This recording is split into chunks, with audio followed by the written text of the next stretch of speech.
Welcome back to the special edition of the County Seat. You are now watching online. We're continuing our conversation with Senator Orrin Hatch, who has so graciously allowed us a few more minutes of his busy schedule to talk about issues. One that I would like to bring up that is particularly important in the northern part of the state is the Endangered Species Act and wolves and their partial delisting. Oh, yeah.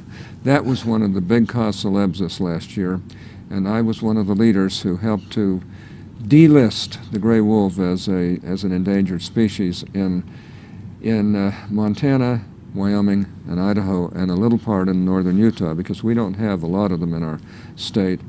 And that was a major, major victory. But there's another problem in Utah. They now want to introduce Mexican wolves in the southern part of Utah. That's all we need. Let me tell you something. Canadian wolves, Mexican wolves. Yeah. This sounds like an immigration problem. It's a terrific problem, I'll tell you. It's far more important than that, I can say. Let me just say this, that our sportsmen went into orbit, led by Don Pay and some others who are just excellent leaders.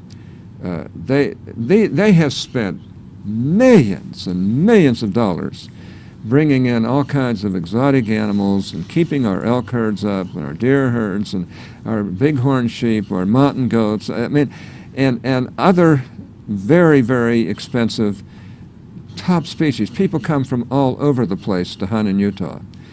And I have to say, my friend Don Pay he just whipped up a lot of people on this issue, and he's quite a leader. And I think he deserves the credit for this. But he came to me, and I went to all the meetings, including meetings in Harry Reid's office, meetings with the other senators. And it's no secret that a couple of these senators, from Montana, were not real enamored with doing this, but they finally went along with it too, because one of them is up this year. And they had to realize that that's not good for their state. Now, we don't have to, we don't have to kill every gray wolf, but the fact of the matter is, they were dangerous. They're even dangerous to human beings.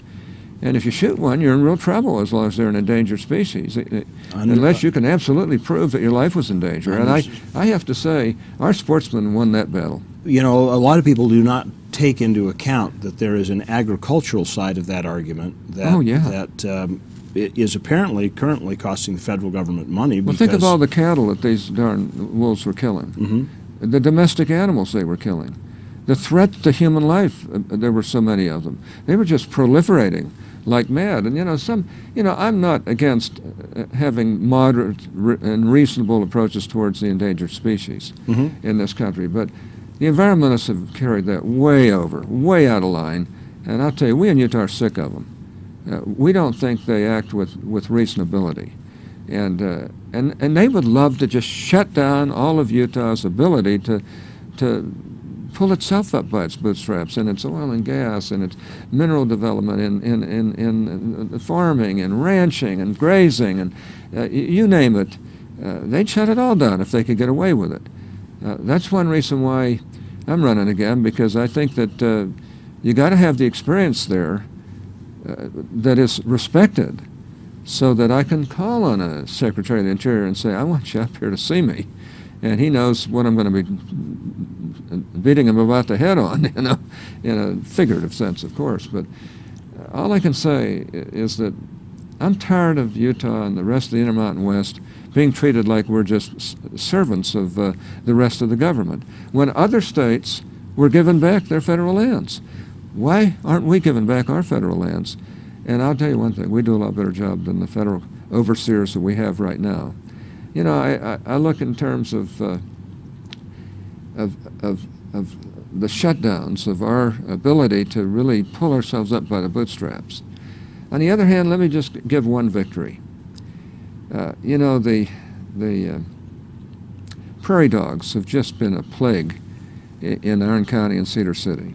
They've been undermining the airport, and that's serious. An airport could lose its wheel in one of those holes.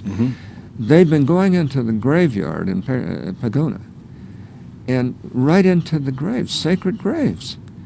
And I went there. I saw the holes. I saw them sticking up their heads out of the holes. And, you know, I like endangered species and so forth, but this is out of line. They've about wrecked the golf course. It's dangerous to walk on the golf course sometimes because you could break an ankle in one of those holes. And maybe even more importantly, the private property of people. They can't develop it because they can't do anything about these prairie dogs that are proliferating everywhere.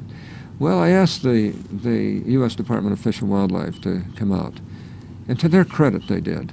And the top guy was there, and he has promised us that he will help solve the airport and the graveyard problems by midsummer.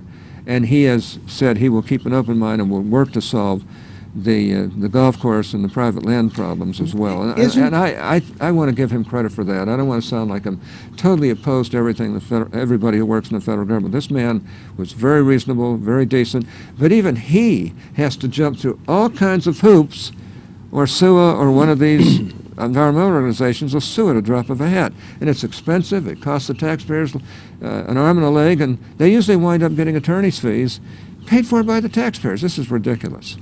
Well, that's a whole other. Yeah, it's a whole other thing. That's a whole other. Yeah, don't get me started. We'll be here for an hour or two, maybe a day or two. But, you know, with the Clean Water Act, with Prairie Dog, particularly where it starts impacting private property, isn't there something that is just unconstitutionally incorrect about having mandates, federal mandates that push into people's private property? Sure, when you can't take care of your own property. But of course, from a constitutional standpoint, this property is considered government property. You know, a lot of these, but not the private lands, not the golf course, not the cemetery, not the not the airstrips. And you know, if they could all be put on federal lands, even that would be bad because you know, people use those federal lands, people walk on those federal lands, people hike and you know, enjoy recreation on those federal lands. And I'm not saying we should get rid of all the prairie dogs. They're cute little creatures. There's no question about that. But well, we should County, make it so we can live with them. Yes, you know? in Iron County, they don't look very endangered to me. They're not endangered at all. They're everywhere. I mean, when we went out to this graveyard, to this cemetery, and it was beautifully kept up by Prairie Dogs, and the mayor was there, beautiful elderly woman who was terrific. I mean, actually, we saw the holes all over the place, and we saw a number of them come up and peek out from the holes. And are we going to allow wild animals to pierce those graves, those sacred graves? Well, that's what's been happening. I have to say that the U.S. Fish and Wildlife became very concerned as well. And to their credit, they came all the way here. They met with us for 2 days. They have indicated they're going to solve these problems for us, but the hoops they have to drop through because the environmental acts to solve these problems, they have to do, or they'll be sued, and then the next thing you know, they're in big litigation. And they may be sued anyway because of some of these radical groups. Sounds like we need to recodify a lot of those laws. Oh, if we could, but the problem is... You've got a busy 6 years in front of you, Yeah, sir. have you noticed how anything that's in this administration stopped the Keystone XL pipeline that was going to bring 800,000 barrels a day of oil from our neighbor to the north, Canada, knowing that if Canada can't bring it to us through that Keystone XL pipeline, they're going to have to sell their oil to China? And he completely stopped that, even though the unions wanted it because it's 20,000 highly paid jobs and probably 100,000 secondary jobs at a time when we have 8.3% unemployment. Now, that 8.3% is a deceptive number too, because if you include the people who won't even look for a job that are capable of working, it's way up around 15, 16%.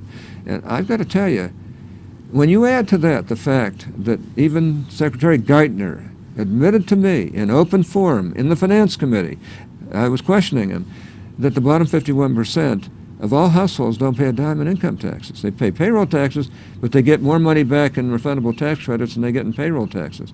Now, something's wrong with this system, and a lot of them are content to just stay at home and live off the taxpayers. Now, the truly poor we ought to help, but you can't tell me the whole 51% of households is truly poor. They shouldn't have to pay taxes. like the upper 49%, but my gosh, where has the spirit of America gone where we all have something at stake here? We all are stakeholders. We all have to help save this country. And yet we're going more and more to where the federal government's putting more and more people on the dole and attacking federal lands in the West so that we can't continue to provide the resources that will help this country to not only survive, but and I think continue. that's a very good point, Senator, that it's not just a matter of us taking care of ourselves, that we are providing very, very vital services and resources to the entire nation. For the whole nation. And you can see why I get worked up on these things. My gosh, they don't like to see me get worked up back there because they know that something's going to happen. And frankly, we're still a very distinct minority. When you talk environmental matters, the overwhelming number of senators and House members seem to be trying to curry favor under these environmental rules. And the president plays that off. And there's no use kidding about it. He doesn't give consideration to a moderate approach that would protect the environment, but also allow this country to protect itself through its resources. He should spend some time in Costa Rica. Senator, thank you very much for joining us for this conversation. Well, thank you. Appreciate Great to be with you. And thank you for joining us on this extended conversation on the county seat. We'll look for you next week. And between now and then, get involved because nothing's going to change unless you participate. We'll talk to you later.